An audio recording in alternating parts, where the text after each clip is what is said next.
Bon alors, c'est quoi le bilan de 2022? Bah pas top je trouve, on a perdu en finale de la Coupe du Monde là. Non mais attends, je te parle pas de ça, je te parle du bilan artistique de 2022. Qu'est-ce que t'as fait cette année? Ah oui d'accord, bah, ce qui s'est passé cette année c'est que l'été dernier j'ai lancé le programme Émotion et ça je suis plutôt content. Et c'est depuis ce moment-là que j'ai pas arrêté de peindre, j'ai pas arrêté de peindre. Ok, bravo à toi, c'est super de voir que t'as fait plein de trucs au deuxième semestre. Et au premier semestre alors, qu'est-ce qui s'est passé? Le premier semestre j'ai pas fait grand-chose, c'est plutôt toi qui as pris la place. Et c'est plutôt toi qui as rien fait d'ailleurs. Ah bah tu sais, moi je suis ton alter ego, hein. Quand tu commences à partir en vrille, c'est moi qui prends la place. Ouais mais ça a duré plusieurs mois, c'est quand même un sacré bout de temps, hein. Mais tu sais pourquoi je l'ai pris longtemps? C'est parce que tu te juges de ne pas avoir assez peint. C'est tout? Oui, c'est vrai que je me disais que pour quelqu'un qui enseigne l'aquarelle, c'était un peu abusé de pas peindre.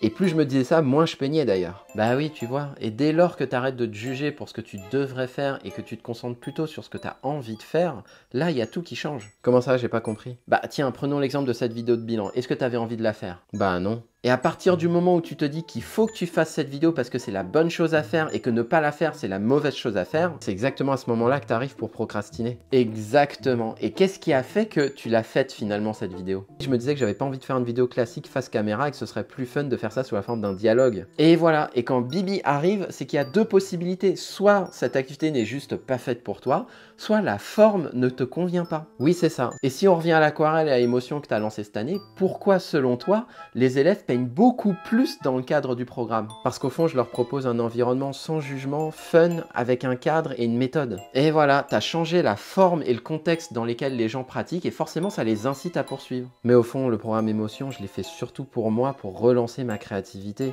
Je me dis que c'est un peu égoïste, non? Oui, mais encore une fois, tu te juges de te faire passer avant les autres, mais ce que tu oublies, c'est que la meilleure manière de faire grandir les autres, c'est de te faire grandir toi d'abord. Ouais, c'est pas faux. C'est important que tu ne me juges pas quand je t'invite à ne rien faire parce que je ne suis qu'un symptôme de quelque chose de plus profond. Et c'est quoi alors? Eh bien, c'est que la façon dont tu envisages de faire quelque chose, comme faire cette vidéo ou peindre à l'aquarelle, c'est juste que c'est pas la bonne manière qui te convient à toi.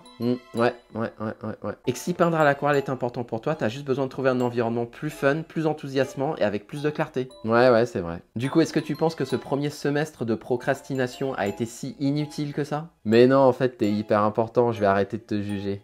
Et est-ce qu'on rempile ensemble pour 2023 alors? Mais oui, carrément, et merci de m'avoir fait prendre ce recul. Ouais, je te souhaite de super fêtes de fin d'année et puis je te dis à très vite.